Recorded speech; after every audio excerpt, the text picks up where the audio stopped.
Good evening, everyone. Tonight, it is my great pleasure to introduce Ms. Norah O'Donnell, the co-host of CBS This Morning.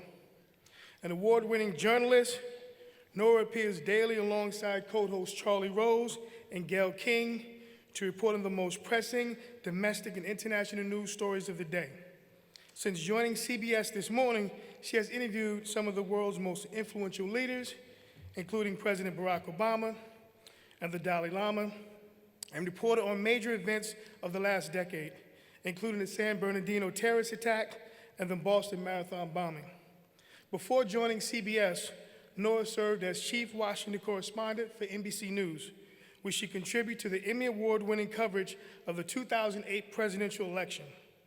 Norah has been named one of Washington's 100 most powerful women by Washingtonian magazine and received the Merriman Smith Memorial Award for excellence in political news coverage. Please direct your attention to the video screens.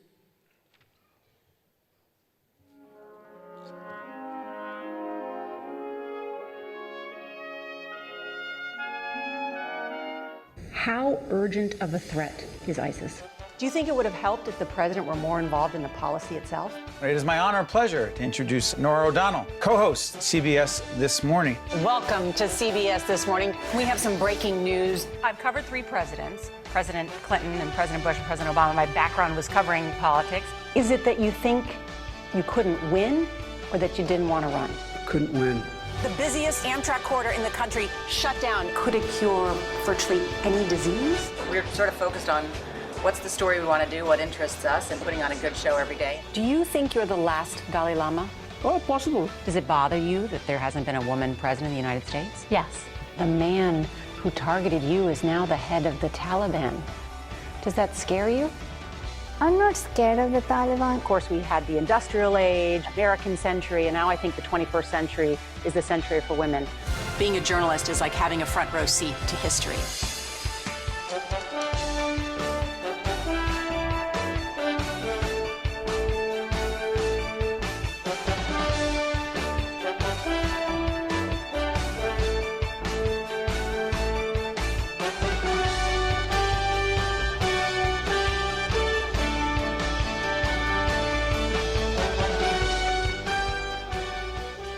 Ladies and gentlemen, please join me in welcoming your 2017 commencement speaker, Norah O'Donnell.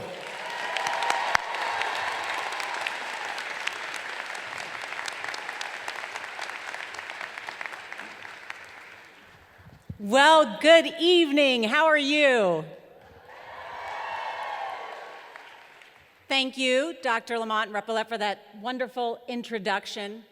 I do have to also acknowledge the terrific dancers that we just saw.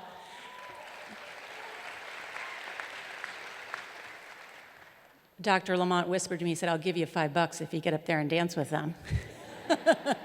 I'm not that good. I'm not that good. I am so honored to be here with all of you.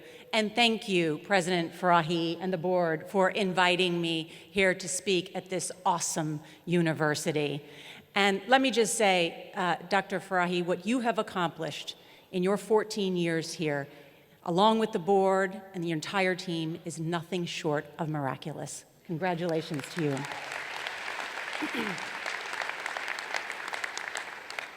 Congratulations to all the faculty, families, friends, and most importantly, you, the class of 2017.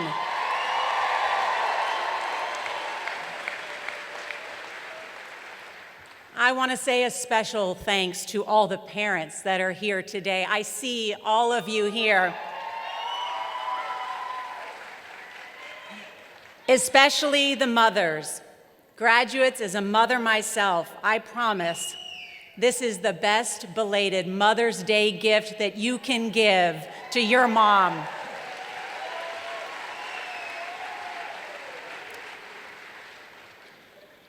In fact, shortly after I told my mom that I was going to deliver this address, she sent me an email with the subject line, speech. And she wrote, "Norah, the motto of Kean University is semper discerns, always learning, Also my motto. Hope you put it in your talk. When is it? Love, Mom. Moms have always got your back, don't they? It's also a very good motto. Always learning. For a university founded as a teacher's college and one that still graduates the most teachers in New Jersey each year.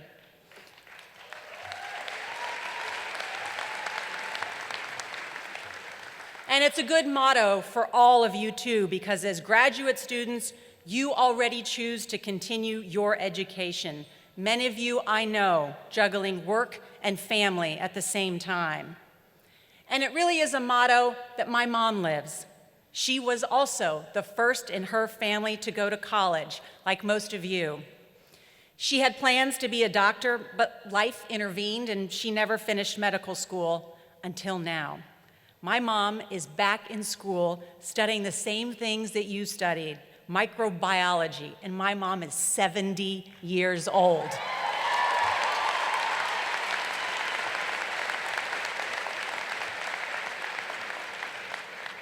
Sometimes I'll give her a call to chat, and she'll say, Norah, I can't talk. I'm studying orgo right now. I've got to talk to you later. So I can't wait to go to her commencement. One of the reasons my mom put her dream aside was because my dad was drafted during Vietnam. He stayed in the Army for 30 years, so thank you to you veterans. I know what you've done. I love you and I honor your service.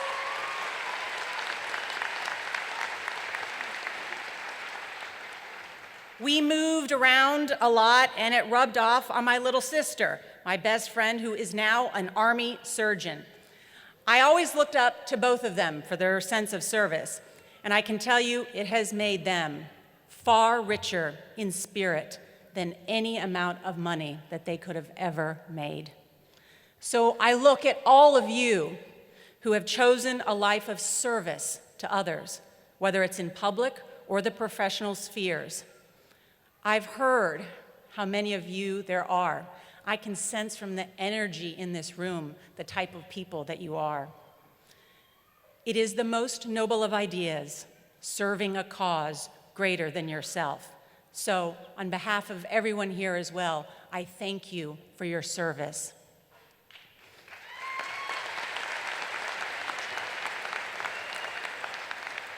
As I was thinking about what I could say here today, I kept coming back to my mom's email. Always learning. Hope you put it in your talk. Now, as rewarding as your time here at Kean has been, you're not going to remember everything you learned here. Now, that's not a knock on your professors. It's just the truth. Even with the diploma you collect today, you're not fully formed. None of us are. Life itself is an endless learning experience. I start feeding my love of learning every morning really early, like really early. I don't just wake up perky and prepared every day at 7 a.m. I get up at 3:30.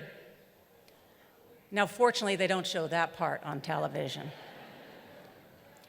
I'm also told, by the way, that that's the time you should wake up if you wind up find a parking spot here on campus.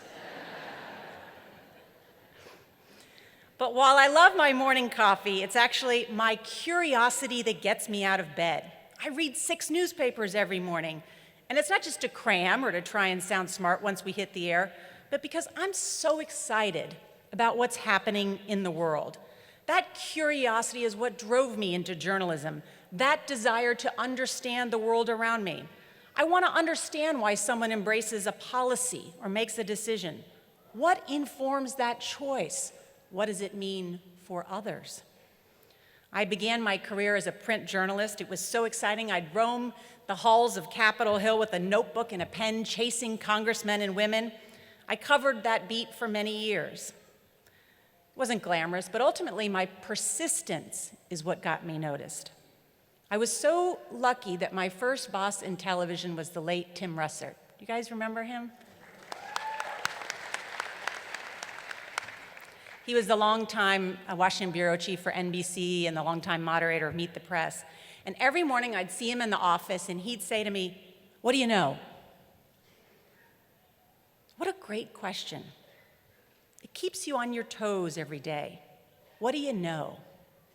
You can't really BS your way through an answer to that question like that.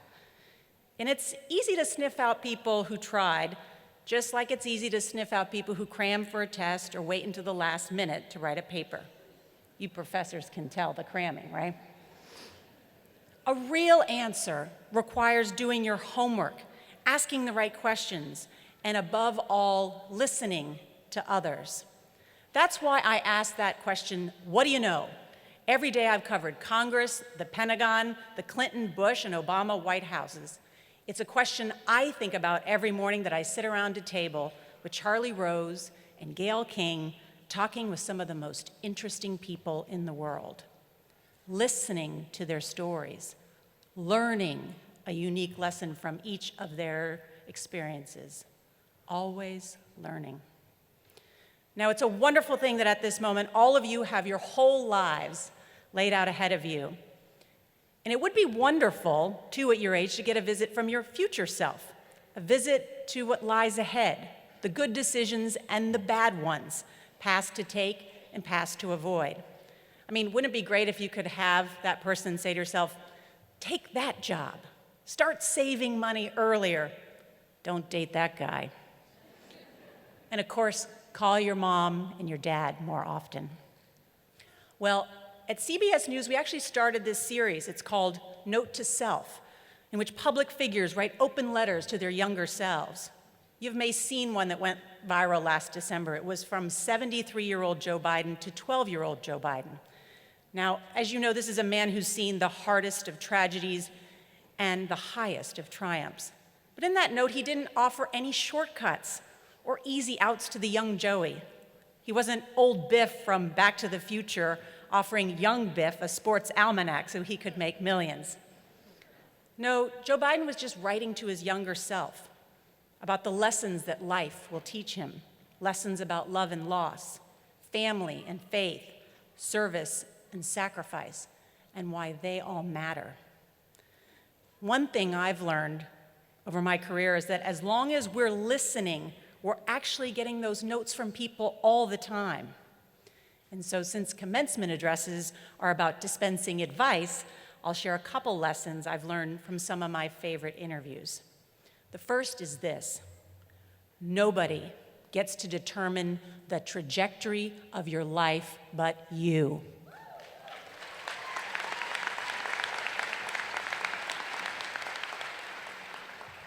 Over the course of my career, I have interviewed presidents and prime ministers, princes and politicians of all kinds, and I'm often asked, who's the most interesting person you've ever met? The answer is easy. It's a 15-year-old girl. After 9/11, I covered the Pentagon for NBC News. I traveled the world with then Defense Secretary Donald Rumsfeld. We went to Afghanistan. On one trip, we went to Pakistan, and I learned something that I hadn't known before: the alarming illiteracy rates there. Girls banned from schools. Even today, about 40% of young women in Pakistan don't know how to read or write. And it gnawed at me for a long time. And so years later, I heard about this young Pakistani girl who was publicly standing up to the Taliban for its attacks on girls' education. And I took notice. But then something terrible happened. When she was 15, a masked gunman boarded her school bus, looking specifically for her, and shot her in the head, right in front of her classmates. You may have heard of her, Malala Yousafzai. You saw her in that video just a few minutes ago. She survived. They medevaced her to England, where after several surgeries and a long recovery, she kept speaking out for the 130 million girls around the world who don't have access to education. Girls who are denied the precious gift of always learning. And for her bravery and advocacy, she became the youngest person in history to win the Nobel Prize.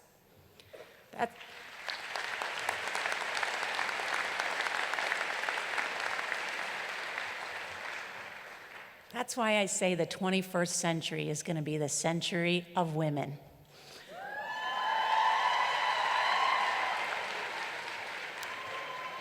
I I was so honored. I first met Malala in New York. She addressed the United Nations. She got a standing ovation, and I can honestly say I have never met someone with so much presence about her. And at the time, the leader of the Taliban in Pakistan still had an assassination order out for her. Her life was in danger. You saw that clip. I asked her, "Are you still afraid?" And I'll never forget her reply. She said to me, "I'm not scared of the Taliban at all. I might be afraid of ghosts and dragons and those things, but I'm not afraid of the Taliban. If you kill someone, it shows that you are afraid of that person.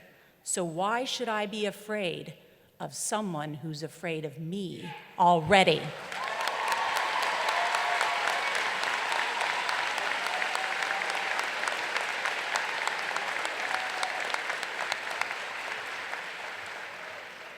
I still watch her with awe, someone who in the face of danger herself summons a courage that many of us cannot muster, a courage that makes her the master of her own destiny. No one else is going to determine the trajectory of her life. Hopefully none of you will have to be that courageous, but you still have to deal with others who will throw you off your chosen course. 6 years ago, I joined CBS to be their chief White House correspondent. I was excited. It meant I was going to have a front row seat in the White House briefing room. I mean, literally, a front row seat to history. And at the time, I had 3 great kids, all under 4 years old. And I was proud to tell them that Mommy was going to work at the White House every day. But just after I was hired, one of the men high up in the organization asked me, "Well, how are you going to do that job when you have 3 young children at home?" Oh gosh, I got so mad. I got red in the face. I could feel my face burning. And I wanted to uncork on him the way my dad taught us how to throw a punch down in Texas. Would he have asked a man that question? And this was a guy who had kids of his own. Did anyone ask how he was going to do his job? I think he probably thought it was an innocuous question, I really do. But I think as many of you women know who've gotten a question that can tell you it seems like it's supposed to fill you with self-doubt, to maybe put you in your place. Well, guess what? My place was in the briefing room, asking questions to power, and I used that question as a motivation to do my job even better.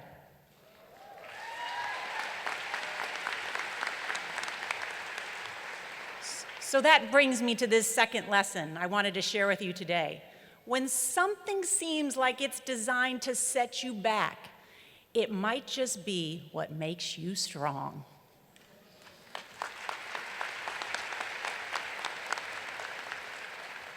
A lot of women are familiar with the experience I've just described. Other people too. And that doubt, it can fire. A lot of you women graduates, unfortunately, have probably experienced it already.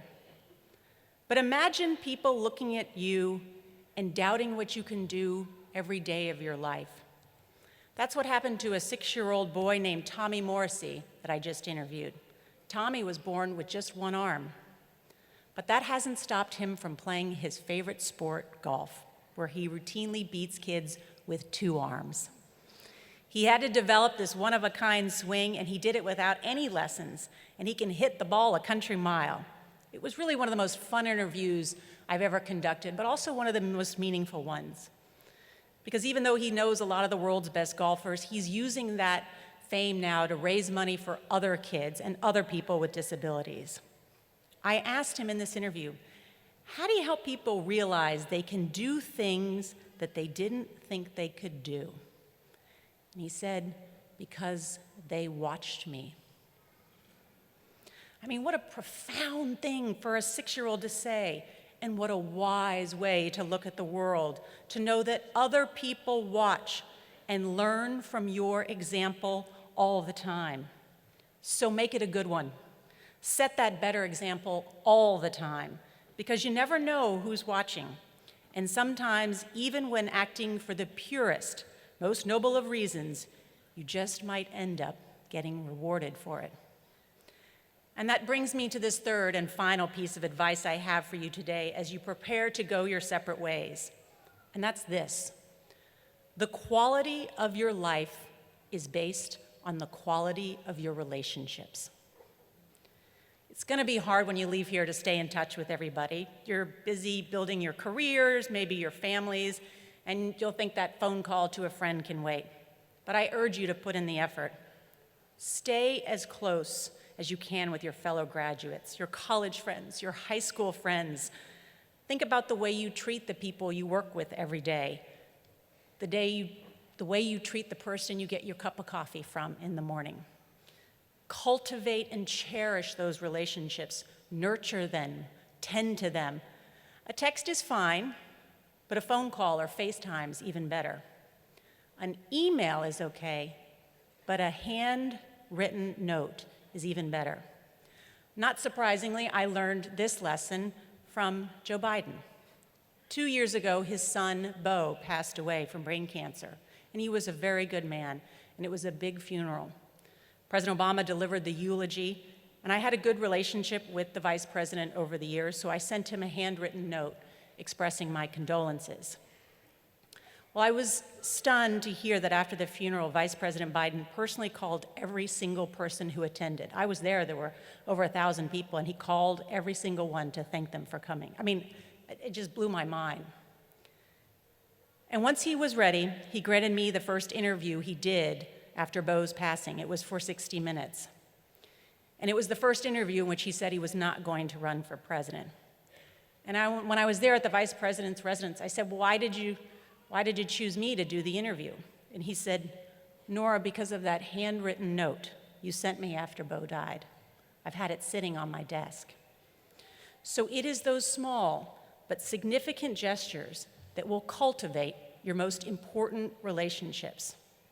So today, if I could write a note to my younger self, handwritten of course, it would say this: listen well, and you'll learn something from everyone you meet. The trajectory of your life will be challenged, but it is ultimately up to you alone. And when something seems designed to set you back, make it the thing that makes you strong. And the quality of your life will be based on the quality of your relationships. I don't pretend to have all the answers. Believe me, I am still learning all the time. But in some quiet moment today or in the days to come, imagine the conversation you might have with your future self. Think about the path you'll take to get there. And I'm not just talking about the career choices you make, but rather the way you walk that path, the values you live, the qualities you embody, the example you set, even when nobody's watching. And I hope you begin that conversation with the future by saying, I got this, because I know you, graduates of Kean University 2017, you got this.